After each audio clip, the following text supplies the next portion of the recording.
Who did the Ajalenok nut offend? I just don't get it. Hey, Jer. Still musing about Ajalenok nuts, huh? Want me to have Cyno come over and tell some jokes? Might help distract you. No. No need. I'm done.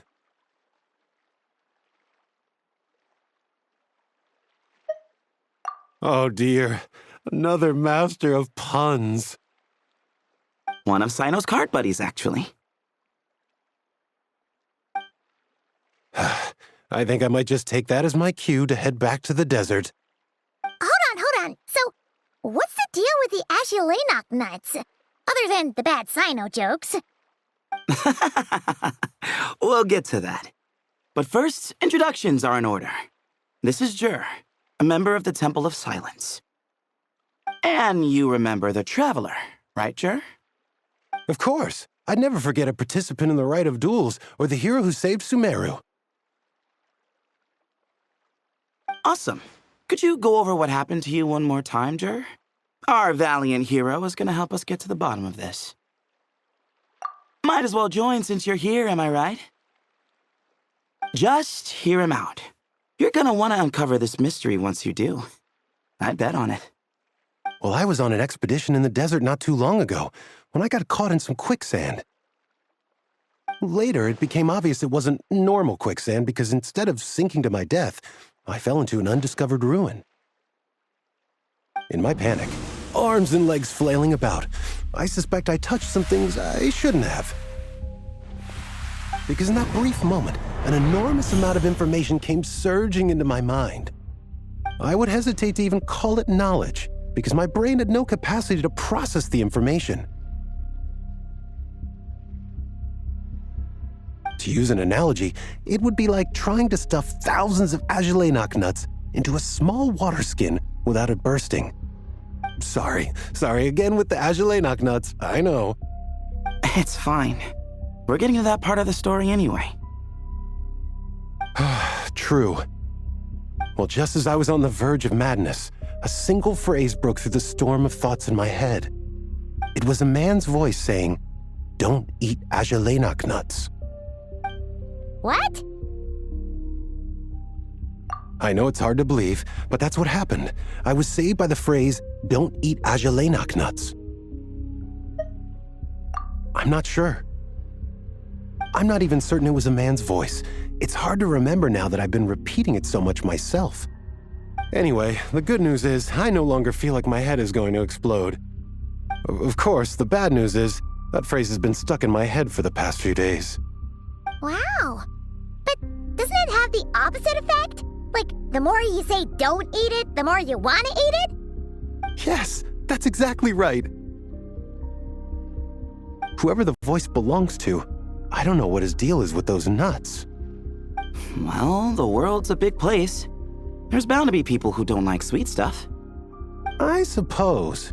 Strangely enough, I'm starting to think the voice belonged not to a man, but a cat. A cat?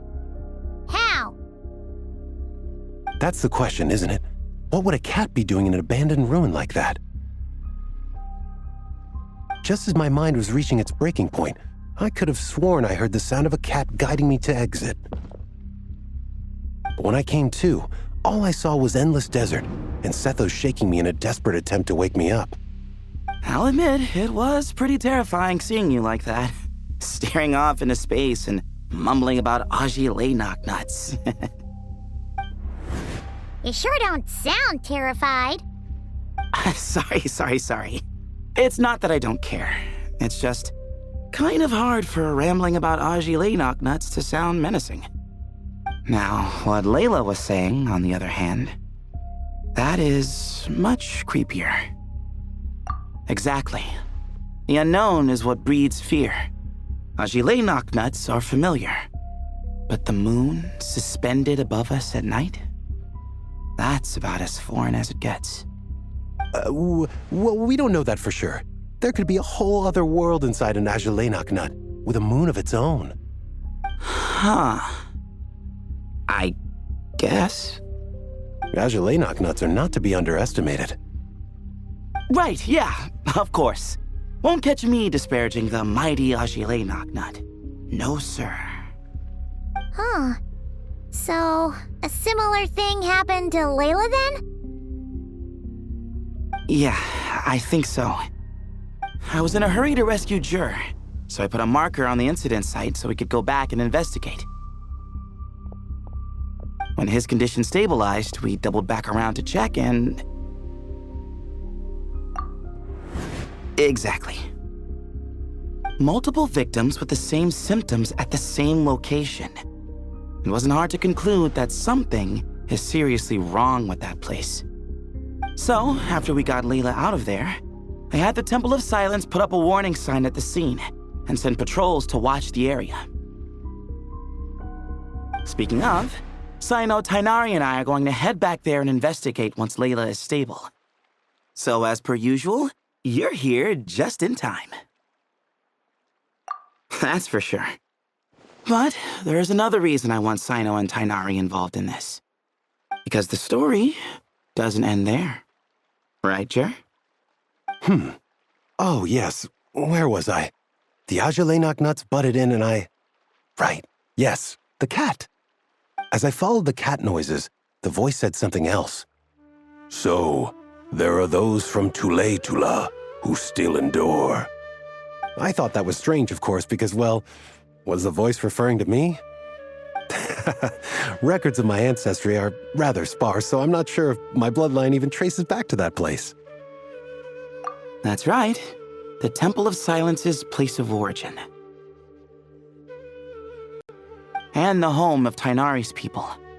Plus, Hermanubis, who Cyno and I both share a connection to, was one of the city's founders. As the temple's current leader, if something strange happens in the desert, it's my job to get to the bottom of it.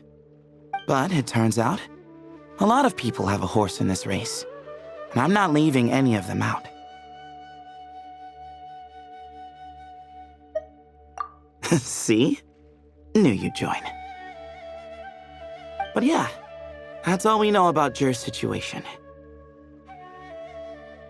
Tighnari should be done on his end. Let's head back and check on Miss Layla.